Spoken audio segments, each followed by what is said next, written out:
people. We want to, and in Gemini, it is in a fun way. We want to have some fun with people. We want to have some good conversations, witty conversations. But with the Neptune, it's actually going to make you a bit, oh, what's going on here?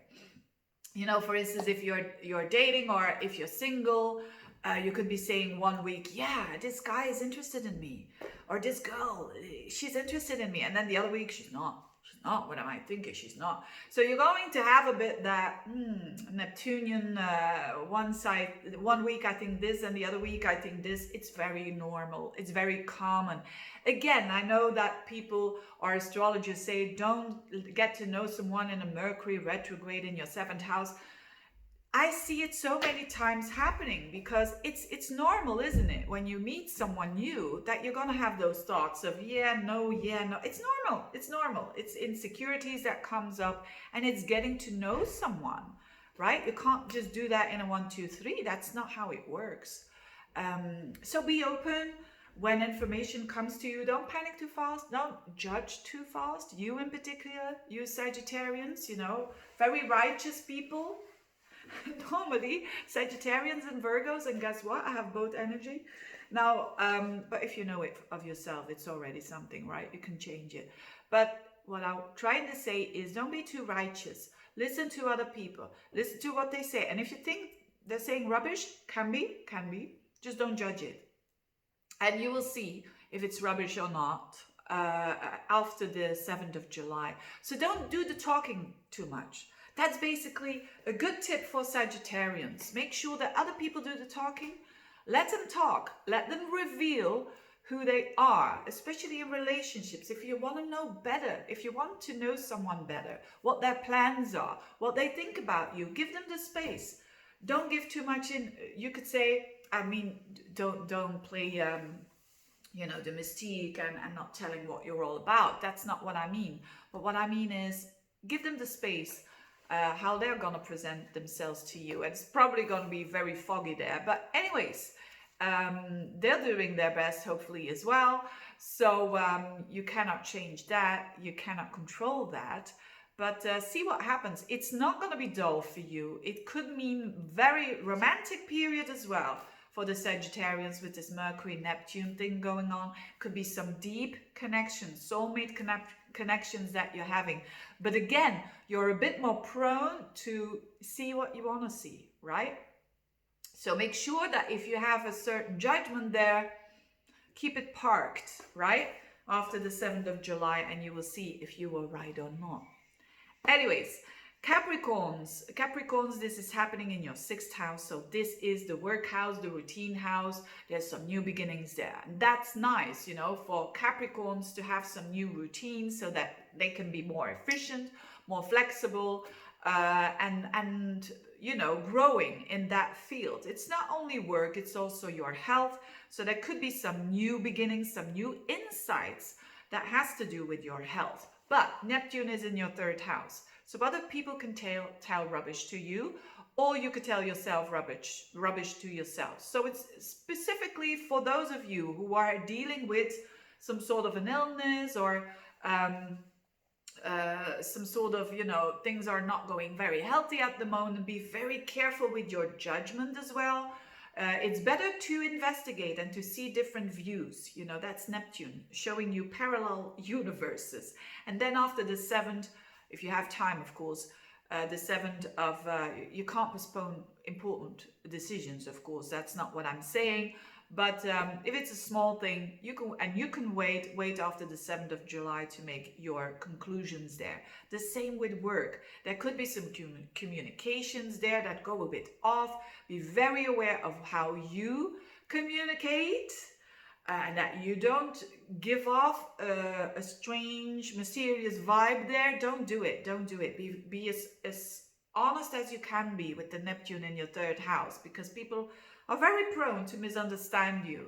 And even if it was not meant to, you can only do what you can do. You can only follow your integrity, that's for sure.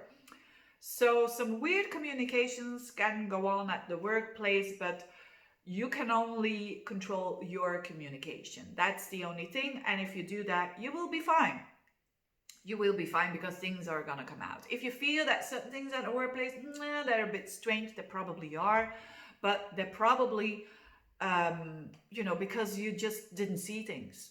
You didn't see things. With Neptune, it's so weird, you know. So, there could be like big letters formed in front of your face and you don't see it. I mean, that's Neptune. That's Neptune. It's very weird. But anyway, Aquarians, Aquarians, this is fantastic for you because it's happening in a fellow air sign in the 5th house. So this is possibilities, new romance, children, new projects, new creations, new hobbies, new ways of enjoying yourself. Absolutely. But Neptune is in your 2nd house. So make sure that you know how much it costs, you know, the financial stuff, and also be sure that it's not going to distract you in a way that your self-worth goes down, right? So be sure of what you're doing there in that 5th house, especially when it comes to people, when it comes to lovers. Make sure that the ones that you attract, that you're not letting yourself, you know, your self-worth go down. So that integrity is very important. That 50-50 in the relationship, right? So that you don't have to, you know, fool yourself too much, and that you're doing all the work, that you're putting in 80% and they're putting in 20. Don't do that, right? So that's the only warning, that when it comes to people and relationships, that you know what you're doing, you know what you are investing, because you want to invest a lot with this eclipse there in your 5th house. Is like a total new way, a new beginning for love and all of that. That is beautiful, but just stay with the feet on the ground. So you could be, it's a very romantic energy for the Aquarians, absolutely, and some new beginnings there as well. If you want to start a new business, yes, have the plans and all of that, but be aware that you're on a financial level maybe not that clear. So make sure that you are grounding yourself by maybe asking for people who can help you and who know what they're doing, or maybe are in that business that you want to start, and that can give you some tips there. But especially if you can wait after the 7th of July for important contracts and for projects and so on. It could also, on a very basic level, mundane level, it could mean that you have a new hobby. It has to do with you having fun, maybe writing, or maybe I don't know what, but anything that has to do with enjoying yourself. And but it can cost a little bit of money, right? With the Neptune there, make sure that you know all the things before you can do it.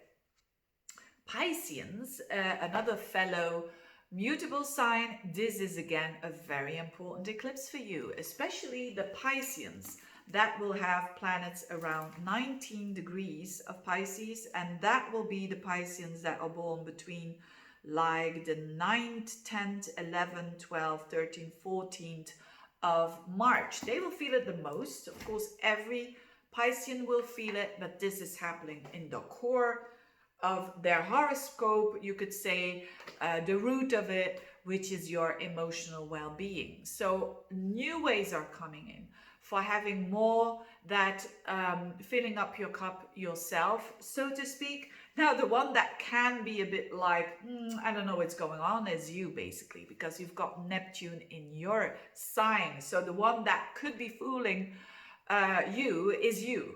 Now, is that a bad thing? No, not at all. I think we do that all the time without even knowing it. But as a Piscean, you are aware and ruled by all this Neptunian energy. You are aware of the fact that sometimes you can really just see what you want to see. And that's the only downside of it. You know, I think when you can laugh with yourself every now and then, there's nothing wrong with this eclipse, right? But if you take yourself very, very seriously, I think you can be in trouble, right? Because of this Neptune. So also other people, they might not understand you, they might not, and it's because they see you as a bit of a chameleon. So like one week you're like this, and the other week you're a bit different. So it's actually your identification is a bit fluid there. But all in all, even this identification, when it's not like 100% clear, this is not the key. The key is your emotional well-being. And you find new ways with the Mercury going backwards and forwards. So you might be going back to, if you've lived for a long time in a different country, you could be coming back to your home country, for instance, or you could be changing homes as well. And the only thing that is not sure about the whole stuff is you, but that's fine. That's totally fine.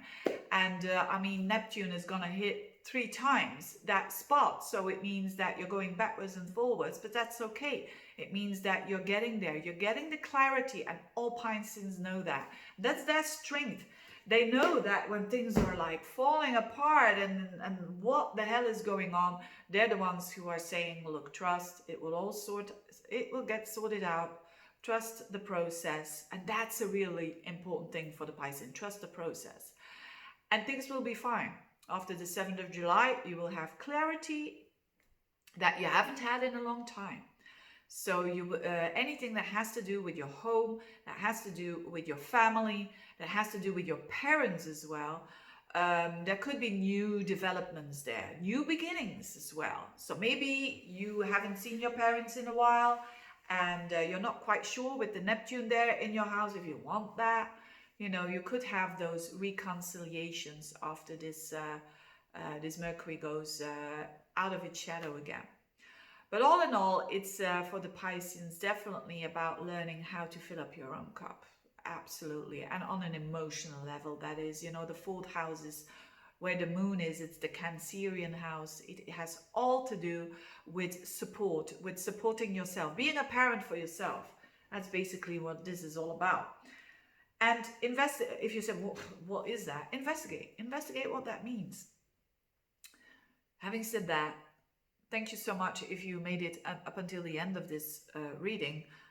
Thank you so much for listening. I wish you all the best with this solar eclipse, and see you next time. Bye-bye.